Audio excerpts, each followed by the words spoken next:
Selamat pagi, salam sejahtera. Terima kasih kerana memilih channel ini yang pastinya membawakan berita-berita semasa dan sukan di dalam tanah air dan juga luar negara.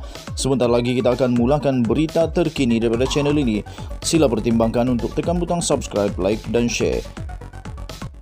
Salam sejahtera Malaysia. Berita seterusnya dipetik daripada malaysiakini.com bertajuk Parlimen cukup kelengkapan, sedia untuk bersidang secara hybrid, kata Rashid.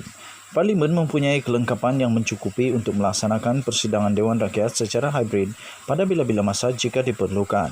Demikian kata daripada Timbalan yang di-Pertua Dewan Rakyat Datuk Muhammad Rashid Hasnun berkata, pihak Parlimen juga dalam proses perolehan untuk menambah bahagian teknikal lain yang diperlukan. Katanya, sudah pasti cukup bersedia dan kelengkapan yang ada adalah mencukupi. Kita sedang melakukan penambahan bagi melaksanakannya, iaitu persidangan secara hybrid, katanya kepada Bernama di Kuala Lumpur.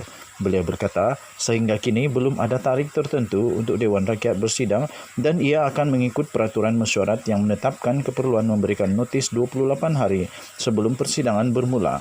Kita serah kepada Hemat Ketua Majlis untuk pelaksanaan berikutnya, katanya dalam kenyataan itu. Beliau berkata, pelaksanaan persidangan Parlimen secara hybrid adalah norma baru dan tidak mustahil serta akan menjadi sejarah kepada Malaysia ketika berdepan pandemik COVID-19. Katanya dalam kenyataan itu, ia juga adalah cabaran baru kepada speaker apabila kita akan berhadapan dengan monitor-monitor untuk melihat ahli-ahli Parlimen, katanya dalam kenyataan itu lagi. Muhammad Rashid berkata, sekiranya berlaku persidangan Dewan Rakyat secara hybrid, terdapat beberapa peraturan Majlis Mesyuarat Dewan Rakyat yang perlu dipindah, contohnya proses undian dan semua pindaan yang diperlukan dan akan dimasukkan sebagai satu senarai tambahan addendum kepada peraturan mesyuarat sedia ada. Satu contoh lagi, Parlimen melihat kepada Perlembagaan Persekutuan Perkara 62 Tata Cara Parlimen. Pada 62/5 ada disebut ahli-ahli yang tidak hadir di dalam suatu majlis parlimen tidaklah dibenarkan mengundi.